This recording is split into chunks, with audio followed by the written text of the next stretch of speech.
ఓం శ్రీ సచ్చిదానంద సమర్థ సద్గురు సాయినాథ్ మహారాజ్ కీ జై. ముందుగా సాయి భక్తులందరికీ నమస్కారం అండి. వీడియో చూస్తున్న ప్రతి ఒక్కరిపైన ఆ సాయినాథుని ఆశీస్సులు ఉండాలని, బాబా గారి భక్తులందరూ ఎప్పుడూ కూడా ఆనందంగా సంతోషంగా వారి జీవితాన్ని గడపాలని మనస్ఫూర్తిగా కోరుకుంటూ ఈ వీడియోని స్టార్ట్ చేస్తున్నాను ఫ్రెండ్స్. రోజులాగానే ఈరోజు కూడా మన తండ్రి గారు ఒక చక్కటి సందేశాన్ని మనందరి కోసం తీసుకొచ్చారండి. ఈ సందేశంలో బాబా గారు ఏమంటున్నారో తెలుసా అండి? బిడ్డా, కాస్త మనసు పెట్టి ఈ సందేశాన్ని వినగలవా తల్లి? ఎందుకంటే నీ జీవిత గమ్యమేమిటో నేను చెప్పబోతూ ఉన్నానమ్మా. కాస్త మనసు పెట్టి వింటావా అని బాబాగారు అంటూ ఉన్నారండి. ఈరోజు బాబాగారు తన బిడ్డలకు తమ జీవిత గమ్యమేంటో చెప్పబోతూ ఉన్నారట. కాస్త మనసు పెట్టి ఈ సందేశాన్ని వినమని బాబాగారు అడుగుతూ ఉన్నారండి. ఈరోజు ఈ సందేశం వింటున్న ప్రతి ఒక్క బిడ్డ కూడా మీ పూర్తి ఏకాగ్రత, మీ పూర్తి మనసును బాబాగారిపై ఉంచి, బాబాగారి వాక్కుపై ఉంచి ఈ సందేశాన్ని వినడానికి ప్రయత్నం చేయండి. ఎందుకంటే ఈరోజు బాబాగారు తన బిడ్డల యొక్క జీవిత గమ్యం ఏంటో చెప్పబోతూ ఉన్నారట. మనం ఏ విధంగా నడుచుకోవాలి, మన జీవితంలో ఎలా ఎదగాలి, ఎలాంటి లక్ష్యాలను ఎంచుకోవాలి, ఇవన్నీ కూడా బాబాగారు చెప్పబోతూ ఉన్నారండి. బాబాగారు తన బిడ్డల యొక్క ఎదుగుదలకు ఎలాంటి పనులను పూర్తి చేయాలో, అదేవిధంగా తన బిడ్డలు ఏ మార్గంలో నడవాలో ఇవన్నీ కూడా ప్రతిరోజు మనకు చెబుతూనే ఉంటారు, మనం వింటూనే ఉంటాం. అయితే మనం ఏర్పరచుకునేటువంటి లక్ష్యం అనేది మన ఇష్టం అండి. మనం ఏది కావాలనుకుంటే అది మనం కోరవచ్చు. కాకపోతే మనం ఏర్పరచుకున్నటువంటి లక్ష్యానికి తగ్గ శ్రమను మనం పెట్టాలి. ఎవ్వరికీ కూడా ఏది కూడా తక్కువ లక్ష్యం కాదు. తప్పకుండా ఏదో ఒకరోజు మీరు నిర్దేశించుకున్నటువంటి ఆ గమ్యాన్ని చేరుకుంటారు. తప్పకుండా లక్ష్యాన్ని అయితే మీరు నెరవేర్చుకుంటారు. దానికి పూర్తిగా బాబాగారి సహకారం ఉంటుంది. మీరు ఒక్కసారి బాబాగారిని అడిగితే, బాబా ఇదిగో నేను ఇలా వెళ్ళాలనుకుంటున్నాను, నేను దీన్ని సాధించాలనుకుంటున్నానంటే ఆ తండ్రి తన వంతుగా ప్రతిరోజు తన సందేశాన్ని మీకు పంపుతూనే ఉంటారు. ఏదో ఒక విధమైనటువంటి మీరు ఆ మార్గాన్ని, ఆ లక్ష్యాన్ని చేరుకునేదానికి ప్రతి ఒక్క మార్గాన్ని బాబాగారు చూపిస్తారు. అందులో ఎలాంటి సందేహం లేదండి. మనం ఒక్కసారి బాబాగారిని అడిగితే చాలు, తండ్రి నేను ఇది నిర్దేశించుకున్నాను, నాకు ఈ లక్ష్యం నిర్దేశించుకున్నాను, నేను ఇలా ఎదగాలనుకుంటున్నాను, నన్ను ఆ స్థాయిలో నిలబెట్టు అని మన ప్రయత్నం గనక మనం చేయగలిగితే మనకు 1, 2 కాదు 100 మార్గాలను బాబాగారు చూపిస్తారు. ఇది అందరికీ తెలిసిన విషయమే. ఎందుకంటే మన జీవితంలో జరిగినా జరగకపోయినా మనం చుట్టూ చూస్తూనే ఉంటాం. ఎంతోమంది బాబాగారి భక్తులు ఒక ఉన్నతమైన స్థాయికి చేరుకోవడం కానీ, లేదంటే సుఖ సంతోషాలతో జీవించడం కానీ, అష్టైశ్వర్యాలతో తులతూగటం కానీ ఇవన్నీ చూస్తూనే ఉంటాం. అవి చూసినప్పుడు మనం గుర్తు తెచ్చుకోవాలండి, బాబాగారు ఏ బిడ్డకి కూడా అన్యాయం చేయరు. ఎందుకు అంటే మీరు చూస్తున్నటువంటి వాళ్ళు ఎవరైతే సంతోషంగా ఉన్నారో, ఎవరైతే ధనికులుగా ఉన్నారో, ఎవరైతే అష్టైశ్వర్యాలను అనుభవిస్తూ ఉన్నారో, ఎవరైతే 10 మందికి ఆదర్శంగా నిలబడి ఉన్నారో వాళ్ళు ఒక్క రోజులో తెచ్చుకున్నది కాదది. ఒక్క రోజులో ఎదిగిన ఎదుగుదల కాదది. వాళ్ళు వారి నిర్దేశించుకున్నటువంటి ఆ లక్ష్యం కోసం కొన్ని నిద్రలేని రాత్రులు గడిపుంటారు. కొన్ని సంవత్సరాల పాటు పోరాటం చేసి ఉంటారు. ఎప్పుడైనా సరే, ఎలాంటి సందర్భంలోనైనా సరే బాబాగారి పైన నమ్మకాన్ని కోల్పోయి ఉండరు. నా వెంట నా తండ్రి ఉన్నాడు, ఈరోజు కాకపోతే తప్పకుండా ఏదో ఒక రోజు నేను ఏదైతే కోరానో అది నెరవేరుస్తారు, నేను అనుకున్న లక్ష్యాన్ని నేను చేరుకుంటాననేటువంటి ఆ నమ్మకం వారిపైన, అదేవిధంగా వారికంటే ఎక్కువ బాబాగారి పైన ఉంచి ఉంటారు. అలాంటి వాళ్ళని ఆ తండ్రి తప్పకుండా ఆశీర్వదిస్తారండి.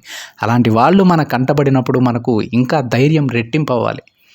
ఇంతమంది బాబా భక్తులకు ఆ తండ్రి మంచి జీవితాన్ని ప్రసాదించినప్పుడు, ఒక ఆనందమైనటువంటి కుటుంబాన్ని వారికి ఇచ్చినప్పుడు నాకెందుకు ఇవ్వడు? తప్పకుండా ఇస్తారు. అంటే నా సమయం ఇంకా రాలేదేమో, సమయం వచ్చాక నేను అడిగినా అడగకపోయినా ఆ తండ్రి గుర్తు పెట్టుకొని మరి నేను ఏదైతే అడిగానో అవన్నీ కూడా నెరవేరుస్తారనేటువంటి ఆ నమ్మకం మనలో ఉండాలి. ఎప్పుడైతే ఆ నమ్మకాన్ని పెంచుకుంటామో అదేవిధంగా మన జీవితం కూడా మారుతుందండి. బాబాగారు ఎల్లప్పుడూ తన బిడ్డలను ఒక కంటికి రెప్పలాగా చల్లని నీడలో, ఆ తండ్రి యొక్క చల్లని దీవెనలతో ఆ తండ్రి నీడలో ఉంచుతారు. ఎటువంటి ప్రమాదం తన బిడ్డలకు కలగనివ్వరు. అయితే ఈరోజు కూడా బాబాగారు మనకు ఈ సందేశాన్ని ఇవ్వడానికి ముఖ్య ఉద్దేశం ఏంటంటే, మన జీవిత గమ్యం ఏంటో బాబాగారు చెప్పబోతూ ఉన్నారు. అందుకే వీడియో మొదట్లోనే బాబాగారు అంటూ ఉన్నారు, కాస్త శ్రద్ధగా వినగలవా తల్లి, ఎందుకంటే నీ జీవిత గమ్యాన్ని చెప్పబోతూ ఉన్నానని. అందరం కూడా తండ్రి మీ సందేశం కోసమే ఎదురు చూస్తూ ఉన్నాము. మీరు మాట్లాడితే మేము వినకుండా ఉంటామా? మా మనసు ఇక్కడ లేకుండా ఉంటుందని బాబా గారికి చెప్పుకొని ఆ తండ్రి మన గురించి ఏం చెప్తూ ఉన్నారు, మనకు ఎలాంటి జీవిత గమ్యాన్ని నిర్దేశించారో ఆ తండ్రి మాటలలోనే విని తెలుసుకుందామండి. బాబా గారు ఈ విధంగా అంటూ ఉన్నారు. బిడ్డ, ఈరోజు నీకు ఒక విషయం చెప్పడానికి వచ్చానమ్మా. చూడు తల్లి, నీకు నువ్వుగా ఏదీ చెయ్యలేవు. ఈ తండ్రి ఆజ్ఞ లేనిదే నువ్వు ఏదీ కూడా చేయలేవమ్మా. చివరికి ఈ సందేశం కూడా నా ఆజ్ఞ ఉంటేనే వింటావు. అందుకే ఇప్పుడు నువ్వు ఇది వింటున్నావు తల్లి. చూడు తల్లి, ఇప్పుడు నీ మనసులో ఎన్నో గాయాలు, బాధలతో నిండిపోయి ఉంది కదా. ఆ విషయం నాకు తెలుసమ్మా. అలాంటి నిన్ను ఇప్పుడు బుజ్జగించి ఓదార్చే సమయం కూడా దాటిపోయింది. ఇన్ని రోజులు నా ఓదార్పు మాటలు విని విని విసుగు చెంది ఉన్నావు కదా తల్లి. నువ్వు చెప్పకపోయినా ఆ విషయం నాకు తెలుసు. కానీ బిడ్డ, నీకు నువ్వే ఓదార్పు చెప్పుకునేంత ధైర్యం నీకుంది. మరి ఆ ధైర్యం ఇప్పుడు ఏమైంది చెప్పు? ఈ సమయంలో ఓదార్పు అవసరం లేదు, నిన్ను సముదాయించే మాటలు అవసరం లేదు, నీ కన్నీటిని తుడిచే మాటలు అస్సలు అవసరం లేదు తల్లి. ఇవన్నీ చెయ్యకపోయినా నీ కన్నీటికి కారణం తెలుసుకుని వాటిని శాశ్వతంగా దూరం చేస్తానమ్మా. నీ కోరిక ఒకటి తీర్చమని నా దగ్గర మొరపెట్టుకుంటూ ఉన్నావు కదా తల్లి.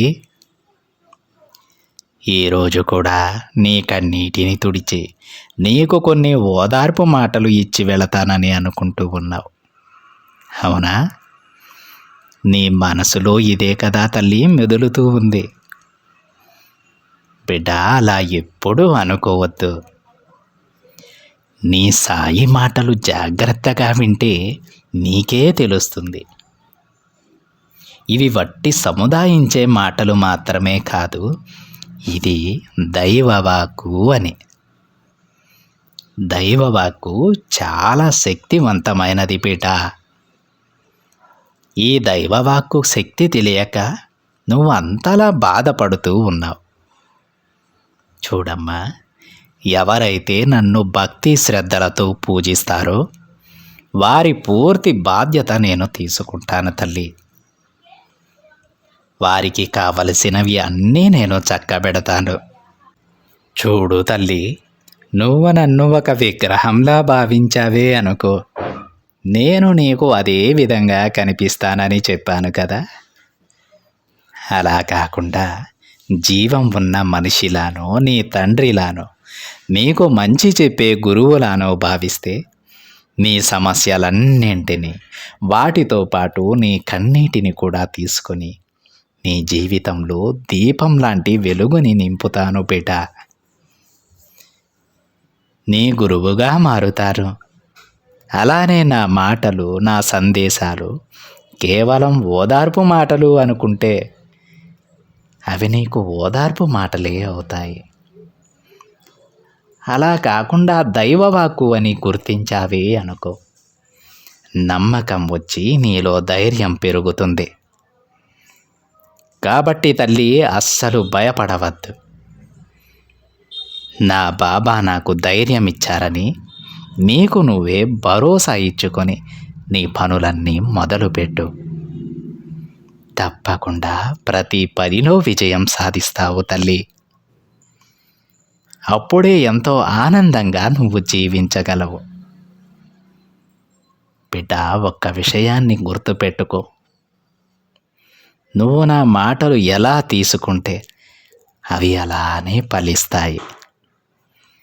సాయి మాటలను నువ్వు కొట్టి పారేస్తే నేను కూడా ఏం చెయ్యలేనమ్మా. ఇప్పుడు నీకు కష్టాలు వస్తే ఆ కష్టమంతా కూడా నిన్ను నీ జీవితంలో ఒక గొప్ప స్థాయికి తీసుకువెళుతుందని గుర్తించుకోవాలి. అంతేకాని కష్టం వచ్చిందని కృంగిపోయి అక్కడే కూర్చుంటే ఎలా చెప్పు? జీవితంలో ఎలా ముందుకు వెళతావు బిడ్డ? నీకు మించిన బాధలు నిన్ను చుట్టుముడితే నీ జీవితంలో అంతులేని ఆనందం రాబోతోందని తెలుసుకో. నిజం తల్లి.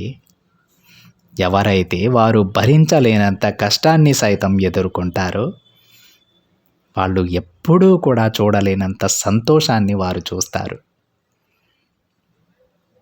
నువ్వు నన్ను కలిసినప్పుడే నీ బాధలో సగం నేను తీసేశానమ్మా. నువ్వు నన్ను మొక్కడం ప్రారంభించినప్పుడే నీకైనా మంచి రోజులు నీకు వచ్చేసినట్లే తల్లి. నువ్వు నన్ను శరణాగతి పొందగానే నీ కష్టాలను వేళ్లతో సహా పీకి పడేస్తాను. ఇప్పుడు నువ్వు అనుభవిస్తున్నది అతి తక్కువ కర్మ ఫలితం మాత్రమే. నా మాటలు దైవవాక్కు అని అర్థం చేసుకో తల్లి. ఇక నీకు మంచి కాలం ప్రారంభమైందని తెలుసుకో. అనుకున్నప్పుడల్లా అన్నవారందరూ నా ఈ మాటలు సందేశాలు వినలేరు తల్లి. దానికి ఎంతో అదృష్టం చేసుకొని ఉండాలి. ఈరోజు ఇది నీ వద్దకు వచ్చిందంటే, నువ్వు దీనిని వినగలుగుతున్నావంటే ఇది కేవలం దైవాజ్ఞ, నా ఆజ్ఞ. నిన్ను వెతుక్కుంటూ కొన్ని బహుమతులు కూడా వస్తాయమ్మా. నీ కన్నీటికి కష్టాలకు వాటన్నింటినీ మయమరిపించేంత గొప్ప బహుమతిని నేను నీకు అందిస్తాను తల్లి. నన్ను నమ్ము. ఈ తండ్రిపై నమ్మకం ఉంచు. ఇప్పటి వరకు నువ్వు కార్చిన ప్రతి కన్నీటి బొట్టుకి నేను సమాధానం చెబుతాను బిడ్డ. ఇప్పటి వరకు నువ్వు అనుభవించిన కష్టాలు ఏవి కూడా నీకు గుర్తురానంత సంతోషాన్ని నీ జీవితంలో నింపుతాను. నీ న్యాయమైన కోరికలన్నీ నెరవేరుస్తాను. నీ ఆరోగ్యం కూడా కుదుట పడుతుంది తల్లి. కాస్త ఆలస్యమైనా సరే నువ్వు కోరిన ప్రతి కోరిక నేను నెరవేరుస్తాను. చూడమ్మా, మళ్ళీ చెబుతున్నాను, కష్టాలు రాగానే కృంగిపోవద్దు. వాటి నుంచి నిన్ను బయటపడేలా చేసి నీ కలలన్నీ నిజం చేస్తాను. ఈ తండ్రిపై నమ్మకం ఉంచు. నన్ను నమ్ము బిడ్డ. నువ్వు అస్సలు భయపడవద్దు. జరిగేదంతా నీ మంచికే అనుకో. తప్పకుండా నీకంతా శుభమే జరుగుతుంది అని బాబాగారు అంటూ ఉన్నారండి. ఈ విధంగా ఈరోజు బాబాగారు తన బిడ్డలకు తన సందేశాన్ని వినిపించడం జరిగింది. బాబాగారు ఏం చెప్పారో ప్రతి ఒక్కరికి అర్థమైంది కదా అండి. బాబాగారు ఏమంటారంటే, మనల్ని ఎప్పుడూ కూడా బాబాగారు ఏదో ఒక సందేశం చెప్పి, ఏదో ఒక మాట చెప్పి, ఒక వాక్కుని మనకు వినిపించి, మన జీవితంలో మనం ఏ వైపు నడవాలో, ఎలాంటి లక్ష్యాలను ఏ విధంగా వాటిని చేరుకోవాలో చెబుతూ ఉంటారు. అయితే అవి విని విని మీకు విసుగొచ్చినట్టుంది బిడ్డ. అయితే దానికి కూడా ఒక కారణం నేను చెబుతాను. మీరు నాతో చెప్పకపోయినా సరే మీ మనసులో ఏమనుకుంటున్నారో నాకు తెలుసు తల్లి అని బాబాగారు అంటూ ఉన్నారండి. ఎందుకంటే ఆ తండ్రికి తెలియనిదంటూ ఏది ఉండదు. ఆ తండ్రి ఆజ్ఞ లేనిదే చీమైనా కదలదు. అలాంటి బాబాగారి దగ్గర మనం ఏదైనా దాచాలనుకుంటే అది మన అమాయకత్వమే అవుతుంది. అందుకే బాబాగారు కొంతమంది బిడ్డల మనసులో ఏముందో కూడా చెబుతూ ఉన్నారు. బాబాగారు వస్తారు, ప్రతిరోజు కూడా ఏదో ఒక సందేశం తీసుకొస్తారు, ఒక 2-3 ఓదార్పు మాటలు చెప్పి వెళ్తూ ఉంటారు. కానీ ఈ కష్టాలు మాత్రం తీరడం లేదు అని తన బిడ్డలలో కొంతమంది అనుకుంటూ ఉన్నారు. చాలా వరకు కూడా బాబాగారి మహిమలు ప్రతి ఒక్క బిడ్డకి తెలిసే ఉంటాయండి. ఆ తండ్రిని నమ్మిన వాళ్ళు ఎప్పుడూ కూడా చెడిపోరు. ఆ తండ్రిని నమ్ముకున్న వాళ్ళు తప్పకుండా జీవితంలో ఎదుగుతారు. అదేవిధంగా 10 మందికి సహాయం చేసే స్థితిలోనే వాళ్ళు ఎప్పుడూ కూడా ఉంటారు. ఇది చాలామందికి తెలుస్తూ ఉంటుంది. కానీ కొంతమంది వరకు వాళ్ళకు వచ్చేటువంటి ఆ కష్టాల రీత్యా కావచ్చు, లేదంటే వాళ్ళు అనుభవించేటువంటి ఆ సమస్యల రీత్యా కావచ్చు, వీటన్నిటి కారణంగా వారి మనసు వారికే తెలియకుండా మారిపోతూ ఉంటుందండి. బాబాగారు ప్రతిరోజు వస్తారు, ఏదో ఒక సందేశం చెప్పి, ఏదో ఒక 4 ఓదార్పు మాటలు చెప్పి వెళ్ళిపోతూ ఉంటారు. ఆయనేమో బాగానే ఉంటారు, కానీ నా కష్టాలు మాత్రం తీరడం లేదు. నేను ప్రతిరోజు బాబాగారిని పూజిస్తూ ఉన్నాను, ప్రతిరోజు ఆ తండ్రి కోవెలకు వెళ్తూనే ఉన్నాను, ఆ తండ్రికి నా కష్టాలు చెబుతూనే ఉన్నాను, కానీ నా కష్టాలు తీరడం లేదు. బాబాగారు నన్ను కన్నీళ్లు తుడిచేటువంటి కొన్ని మాటలు చెప్పి వెళ్ళిపోతూ ఉన్నారా? నా కష్టాలు తీరవా అనేటువంటి ఉద్దేశంలో ఉన్నారు కొంతమంది బిడ్డలు. అందరూ కాదు, కొంతమంది బిడ్డల వరకే అని బాబాగారు అంటూ ఉన్నారండి. ఆ బిడ్డలకు బాబాగారు చెప్పినటువంటి ఒకే ఒక్క మాట ఏంటంటే, మీరు వాటిని ఓదార్పు మాటలు అనుకుంటే అవి ఓదార్పు మాటలుగానే మిగిలిపోతాయండి. మరి మన కష్టాల నుంచి బయటపడాలంటే ఎలా అంటే బాబాగారిని ఒక విగ్రహంలా కాదు, మన కష్టాలు తీర్చే ఆపద్బాంధవుడిలా మనం చూడాలి. ఒక గురువుగా చూడాలి, ఒక తండ్రిలా చూడాలి, ఒక తల్లిలా చూడాలి, మన శ్రేయోభిలాషిలా చూడాలి. నా తండ్రి నా మాటలు వింటూ ఉన్నారు, నేను మాట్లాడుతుంటే బాబాగారు నా వైపు చెవులు తిప్పి ఒక్క అక్షరం కూడా పొల్లుపోకుండా నా మాటలు ప్రతి ఒక్క మాట వింటూ ఉన్నారు అనేటువంటి ఆ నమ్మకం మనకు ఉండాలి. మీరు ఏది కోరితే అది, ఏదైనా కోరుకోండి, ఏ లక్ష్యాన్నైనా నిర్దేశించుకోండి. బాబాగారి బిడ్డలకు ఏది కూడా ఎక్కువ కాదండి. ప్రతి ఒక్కటి తన బిడ్డలతో పోలిస్తే ప్రతి ఒక్కటి తక్కువే. ప్రతి ఒక్కటి మీకు అందించడానికి బాబాగారు సిద్ధంగా ఉన్నారు. మనం చేయవలసింది బాబాగారి పైన పూర్తి విశ్వాసాన్ని ఉంచాలి. అవి ఒట్టి ఓదార్పు మాటలు కాదు, దైవాజ్ఞ. నా బాబా నాతో మాట్లాడుతూ ఉన్నారు, నా తండ్రి నాకు చెప్పారు, అది మనకు ఒక లక్ష్మణ రేఖ లాంటిదని ఏ రోజైతే మనం గ్రహిస్తామో, నా బాబా నేను మాట్లాడే ప్రతి మాట వింటున్నారు అని ఎప్పుడైతే నమ్ముతారో ఆ రోజు నుంచి మీ జీవితం మారిపోతుందండి. మీ చుట్టూ ఉన్నటువంటి బాబాగారి భక్తులు ఎంత సంతోషంగా ఉన్నారో, ఎలాంటి లోటు లేకుండా సిరి సంపదలతో తొలతూగుతూ ఉన్నారు, 10 మందికి పెట్టేటువంటి స్థితిలో ఉన్నారు. అలాంటి జీవితాన్ని తప్పకుండా బాబాగారు మీకు కూడా ప్రసాదిస్తారు. ఎందుకంటే ఆ తండ్రికి తన బిడ్డలపైన ఎటువంటి పక్షపాతం ఉండదండి. ఒక బిడ్డను ఎక్కువగాను మరొక బిడ్డని తక్కువగాను చూడరు. మంచి చేసే వాళ్ళకి ముందుగానే ఒక గొప్ప జీవితాన్ని ప్రసాదిస్తారు. చెడు చేసే వాళ్ళని వదిలేస్తారా అంటే అలా కూడా కాదు. వాళ్ళని కూడా మార్చుకొని మంచి బిడ్డలుగా మార్చి వాళ్ళకి కూడా ఒక గొప్ప జీవితాన్ని అందిస్తారు. అది బాబాగారిలో ఉన్నటువంటి గొప్పతనం. ఆ తండ్రి యొక్క ప్రేమ, అనురాగం ఆ విధంగా ఉంటాయి.